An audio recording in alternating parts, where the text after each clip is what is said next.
రాజకీయాల్లోకి రావాలనుకున్నప్పుడు నాకు అవకాశం ఇచ్చి నన్ను ముందరికి ప్రోత్సహించిన చంద్రబాబు నాయుడు గారికి నా హృదయపూర్వక ధన్యవాదములు.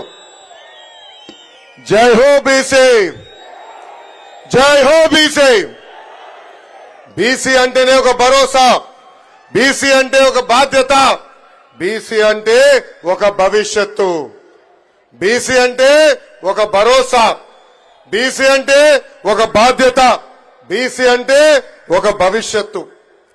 బీసీలు బలహీన వర్గాలు కాదు, బలమైన వర్గాలను చేసి చూపించిన ఘనత విశ్వవిఖ్యాత నట సార్వభౌమ స్వర్గశ్రీ నందమూరి తారక రామారావు గారిది.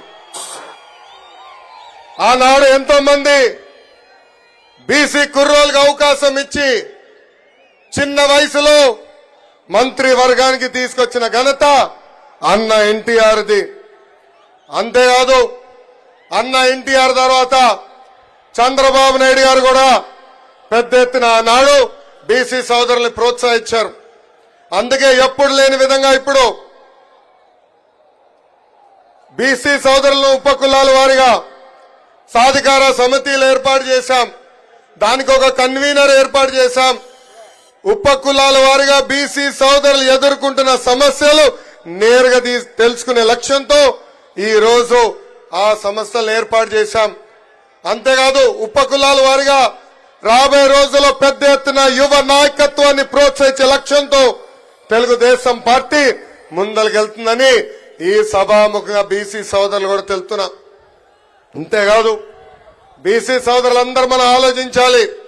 స్థానిక సంస్థల్లో 34% రిజర్వేషన్ మనకు ఉందంటే దానికి కారణం ఆ పసుపు జెండా తెలుగుదేశం పార్టీ.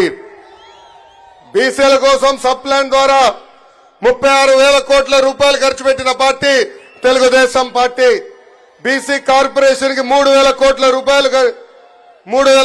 రూపాయల నిధులు కేటాయించి 4,20,000 మంది మన బీసీ సోదరుల నుంచి పేదరికం నుంచి బయటికి తీసుకొచ్చిన పార్టీ తెలుగుదేశం పార్టీ. ఆదరణ పథకానికి 1,000 కోట్ల రూపాయలు కేటాయించి పన్నిమోట్లు కూడా అందజేసిన పార్టీ మన పార్టీ తెలుగుదేశం పార్టీ.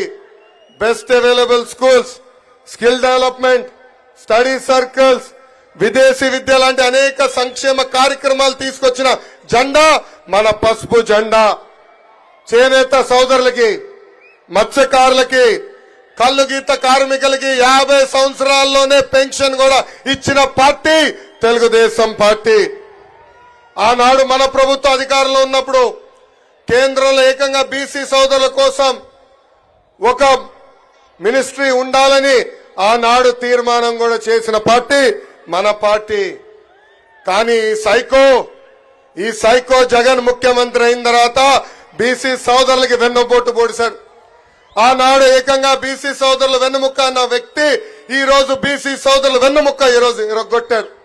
స్థానిక సంస్థలో 10% రిజర్వేషన్ తగ్గించి 16,000 మంది బీసీలకి ఏకంగా పదవులు దూరం చేశాడు. అంతేకాదు ఈ రోజు మనందరం చూస్తే 8,000 ఎకరాల బీసీ సోదరుల అసైన్ ల్యాండ్ ని వెనక్కి తీసుకున్న పార్టీ ఈ వైకాపా పార్టీ. ఆదరణ పథకం రద్దు చేశారు. ఆనాడు ఆదరణ పథకం కింద మన బీసీ సోదరులు 10% డబ్బులు కడితే కనీసం ఆ డబ్బులు ఈ రోజు రిటర్న్ ఇచ్చే పరిస్థితుల్లో లేరు. ఇంకా బీసీ కార్పొరేషన్ నిధులు లేవు. 56 కార్పొరేషన్ ఏర్పాటు చేసిన చంకలు గుద్దుకున్న వ్యక్తులు ఈ రోజు ఏకంగా కార్పొరేషన్ చైర్మన్ కి కుర్చీ గాని టేబుల్ ఇచ్చే పరిస్థితిలో లేదు. ఇంకా 75,000 కోట్ల బీసీ సప్లాన్ కి రావాల్సిన నిధులు తప్పుదారు మళ్లించింది ఈ ప్రభుత్వం. మా మత్స్యకార సోదరులు కూడా మోసం చేసి ఏకంగా 217 జియో తీసుకొచ్చి వెన్నుపోటు పొడిచింది ఈ సైకో జగన్మోహన్ రెడ్డి.